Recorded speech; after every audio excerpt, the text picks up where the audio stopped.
Hello, the bulk of this video I created back in March of 2021 and I didn't share it, so I'm sharing it now. My present self would dress differently, would present her views differently, she'd have more wisdom certainly, but this is the video for what it was back then. Hello. As I record this, it is the 24th of March 2021. Today I'm talking about this. In other words, this. So in the run-up to lockdown being announced, a couple of people that I know personally on their stories were doing tags. Things like a jar, and you had to use stickers to represent things that you associated with yourself, or here's 5 books I want to read. And I think it was the 24th of March that somebody I went to church with shared her version of this. So this is a template that's been around the web, but I don't actually know the source. This was my version, so I posted that on the 24th of March. But then I thought to myself, I can keep this going. Although I didn't anticipate how long, I thought maybe a month. I mean, we didn't know how long this pandemic was going to go on for, so I thought, I'll just keep it going. Within a couple of days, I started doing things like this, and I put dates on my posts. The first one hasn't got a date. My Instagram story archive will showcase that it was the 24th of March 2020. And the short story is that I continued this 5 things I am grateful for series for a whole year. I need to post my last one this evening. I wanted to talk about it because it wasn't something I did specifically to help other people, but a lot of people have responded to this. I've had so much feedback, the good and the bad.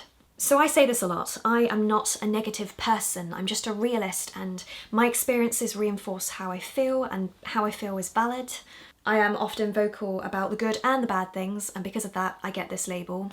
Prior to the last year, it's not that I didn't feel grateful. I've expressed gratitude endlessly. I mean, 3 years ago, I even made a video specifically about this. But because of the way I am, a lot of people think I'm this miserable person.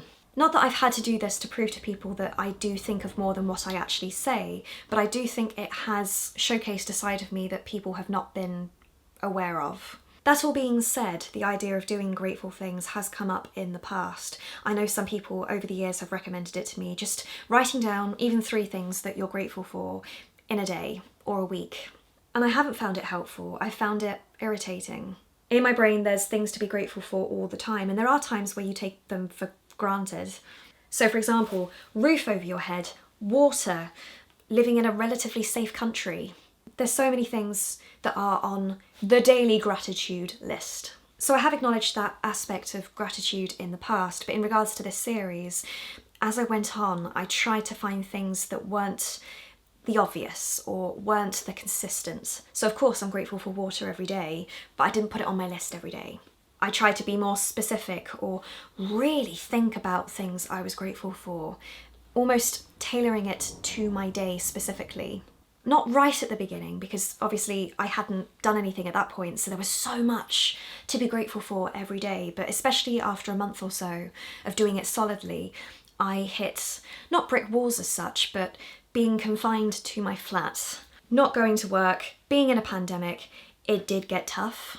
Not that I set myself rules, but I know I started to repeat myself at times. That's not a bad thing. For the first couple of months, I guess I was quite simplistic, and the more I had to be grateful for, the more I guess I had to provide context. So instead of saying sunshine, this is just an example, I'd say the sunshine today because it's been really dark the last 2 weeks. That's a really vague example. So some people started commenting that I was saying too much, I was making it too complex, when in fact for me, stuff needed context, sometimes. Which leads me on to the next thing, and that is people's responses. So I'm going to talk about the negative before the positive. So of course, with anything online, you're going to get a lot of feedback. Some people thought it was pathetic, it was stupid. Some people actually thought that despite the continuous stream of gratitude coming through every single day, I still wasn't grateful enough. Or the fact that I was even public about my gratitude and what things were, even if vague compared to what I was actually going through each and every day, I was showcasing and being performative as opposed to genuinely feeling what I felt. That annoyed me. It amazed me how easily people thought they understood even my day. This happens across my life, not just in this project, but it did amaze me how even these tiny bullet points I was writing caused so much chaos or with a stimulus for such narratives. But as for the positives, there are loads. So it's important to say at this moment in time that this idea of doing 5 grateful things a day is not my idea. I've never claimed it to be my idea. Anytime anyone's asked me for permission to do it, I've said go for it. The idea of doing something like this is not integral to me, but it's been amazing how many people have come forward and said, I want to do it, can I? I'm like, yeah, of course, but it's encouraged a lot of people to do it, that's my point. I've had people write to me and say that seeing my grateful things every day has inspired them to see the good in their day. Other people have watched me do it across the year and have started themselves and have messaged me to say, Rebecca, thanks for sharing that because I've been doing it and I found it really helpful. Even though in my brain I struggle to see how my life can be inspiring, I can't deny that other people have felt like that, so that's amazing. Which leads me on to the next thing, and that is the whole public-private thing. I guess with anything nowadays, we create with not necessarily the intention to showcase or to be seen, but we know that things will be seen. So when I was growing up, things I created weren't really, in my eyes, they were being sent out into the world, but they weren't on the scale they are now. So I was really creating content for myself for the first couple of years, and then suddenly when people started arriving, that's when things changed. So in regards to this, I have been aware from day one that every single one of these will be viewed by someone else. Sometimes there's actually things that you're grateful for that you don't want to share. Things that are really personal. The last thing I want to write is, I'm grateful for sex today. Or I'm grateful my area manager didn't visit today. You might understand the sort of vein I'm on here, but yeah, sometimes there are things in life that you're grateful for that are exceptionally private. And this is where doing it privately can be different. Doing it publicly, you have to be aware that whatever you're saying will be seen and in some cases shared. So there's actually been times where I've been grateful for things in other people's lives. I've had second-hand gratitude and haven't known what to do with that, because sometimes when you're grateful for something and then share that gratitude, you're then sharing something about somebody else that doesn't particularly want that shared. And also, unless I state that, it gives the perception that I am only focusing on myself, when in fact sometimes that's all I can do. There's been a lot more second-hand gratitude than what I've shared. One of the big questions I have had is, how have I managed to keep this going for as long as I have? Now, some people have done this for years on end. For some people, doing it for a month is difficult. I think by the time I got to day 100, and that was roughly when we were going back to work, I knew I had to keep this going. The pressure's there. As time went on, I said to myself, I will do a year. I can't do it till the end of the pandemic because it's increasingly looking as though there's going to be no end at this point. COVID's here for the rest of our lives. That being said, it hasn't always been easy. There's been some days where I have decided to delay the grateful things, whether it be a day or a couple of days, so that I can think through what I want to be grateful for. Because especially if you're in a really distressed mode or mindset, or you're really unwell, it's not easy to do. Or you're grateful for things and then you regret it. You can almost be sarcastic with your gratitude. I know some people have actually said this to me. There are some cases where it's like I'm grateful for something and yet simultaneously it's actually referencing something bad within my life. And I can understand that. For me, life isn't picture perfect all the time, and although people would love to see some really happy, grateful things every single day, life is tough. Sometimes what we go through is really tough, or we have really low mindsets, or we have long-term disorders that make things difficult. So for me, sometimes being grateful for the good in something bad, I don't see why that's a bad thing. As for struggling and difficult periods, June was odd. I was so unhappy. I was processing a lot in June. My partner of 2 years decided to walk out of my life, but I didn't know that in June. It became apparent as time went on. You know, when you're ghosted, you never know. Breakups always destroy me, but that breakup, it was painful. I will include one clip that I recorded from before. June was when that started, and of course it just magnified as time went on. That impacted how I saw myself and how I saw the world around me. Really knocked my self-esteem. The going back to work, especially after the first lockdown, that was tough. The frustration of going back to work that I had actually planned to leave. I'd actually written my notice and was supposed to have handed it in, but because of the pandemic, I just hesitated. And thankfully I hesitated long enough that lockdown happened. But also, if I hadn't have hesitated, then I would have lost that job and I wouldn't have had a job to go back to. So that's something to be grateful for. But anyway, yeah, going back, having none of my media work and no future, feeling trapped, alone. So there was a week in August where there was 1 week I stopped using social media aside from the grateful things. And it was a tough challenge doing that every day. The frustration of trying to find things to be grateful for, when in my brain I just... in that sort of mindset where life wasn't worth living was impossible. This is also what happened in November, so the end of November into December, and right up until the 3rd lockdown, things were not great. I was in a really, really bad mental way. Trying to do the grateful things at that point was exhausting. I know there was a few days around the time I went into hospital that I delayed.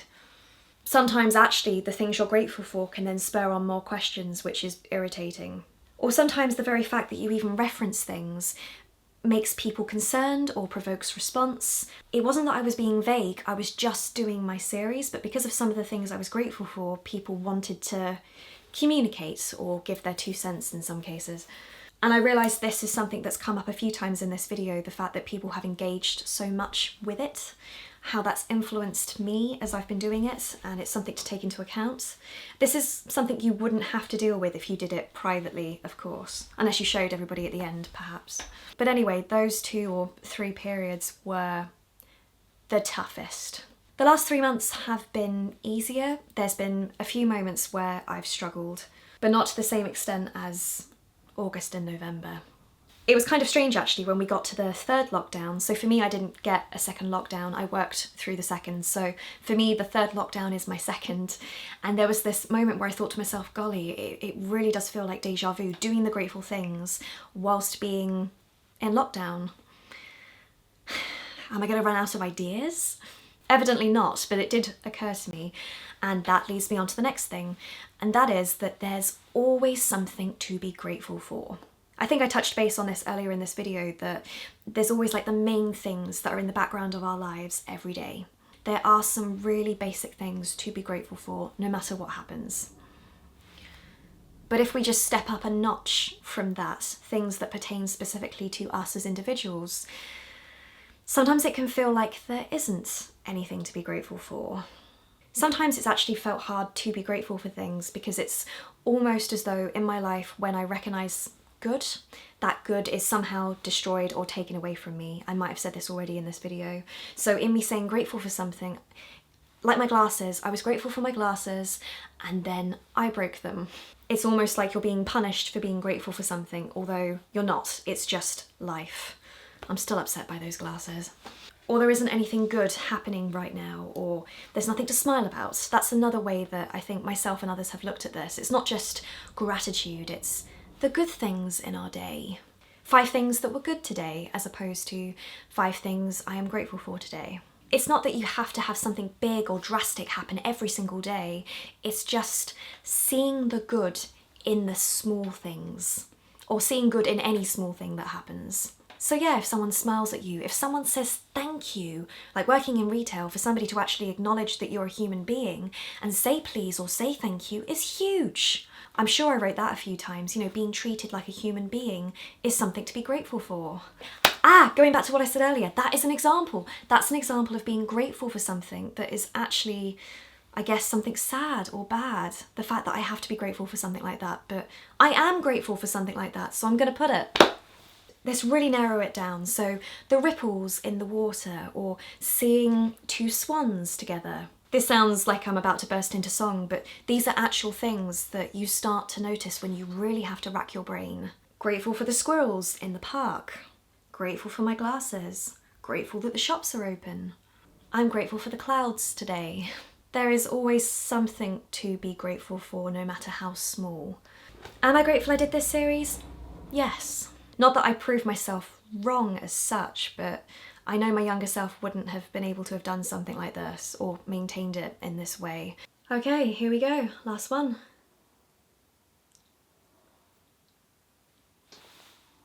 Well, I'm on aeroplane. As soon as I come off aeroplane, it will go up. Yay! I have finished my project, this unplanned yet extensive and surprisingly personal experience. Part of me is also grateful that it's over. I have said that actually in the project. I'm grateful that this has an end date. Thank you to everyone who has come along on this adventure or has joined at any point. This is going to sound really silly, but despite everything I have been grateful for in the last year, there is still more to be grateful for. You know, I haven't exhausted the subject matter. I know more things will occur to me now that I've finished, in addition to also continuously recognising things throughout my day because I've conditioned myself this year into making mental notes as I've gone through, so that will be interesting. I think from here on out I'm going to do it sporadically and more privately, I suppose. There's lots of things in my life that are changing right now and I want a bit more privacy, but for now, that's it. And yeah, a year on from lockdown, this is where we are. Deep breath, and I will say goodbye. Bye-bye, everyone. And this is where I would cut the video, usually, but I'm gonna add some more commentary. I started my 5 Grateful Things project in March of 2020. I completed it in March of 2021. Here I am in March of 2022, still struggling to edit this and recording add-ons that I eventually decided not to use. I abandoned the whole project altogether. As I record this right now, it is December of 2022. Hello. I was 27 when I started this and I'm about to turn 30. Forcing myself to finally complete this video, for me it's been about 9 months since I last looked at this.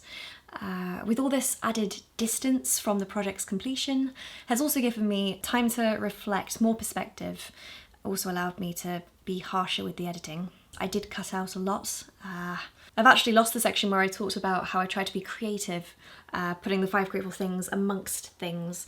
I can't find it. Sometimes it was something I did early in the day, other times I sort of forgot to do it till last minute.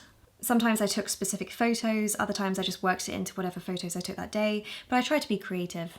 I cut out certain topics as well that came up inside my brain when I vlogged.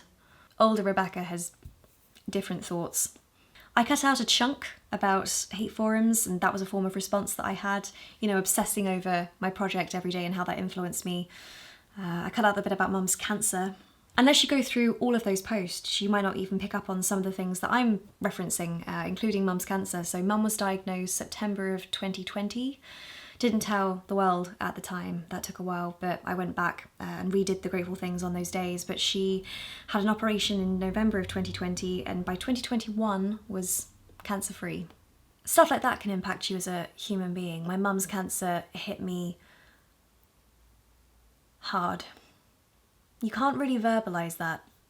I know I tried in a vlog at some point. You'll note I censored out a lot. There were lots of boxes over the tops of things. My 2022 self just didn't feel comfortable. My current self shares way less than even I did a year ago. Despite the fact I felt like I was holding back, I was certainly open and hurting. And I just couldn't believe how much pain came through. Maybe not to you, but for me, it's screaming.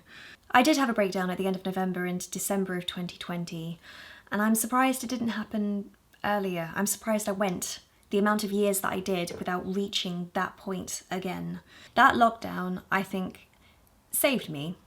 It's difficult for me to sort of summarise just how difficult that period was specifically because it touches into things that I've yet to really talk about at all. Neurodivergence, burnout, inability to receive the help be listened to. The other thing that's really important to remember when you read through these in slow-mo is that this wasn't a typical year. This whole project also took place directly alongside the first year of COVID. I started this practically the day we went into lockdown. It's one of the reasons why I've delayed posting it because COVID just keeps going, but it's easy to forget what was happening at the time. Everybody is fluctuating during this time. The amount of paranoia, the fear, the death, and heartache. The world right now is upside down.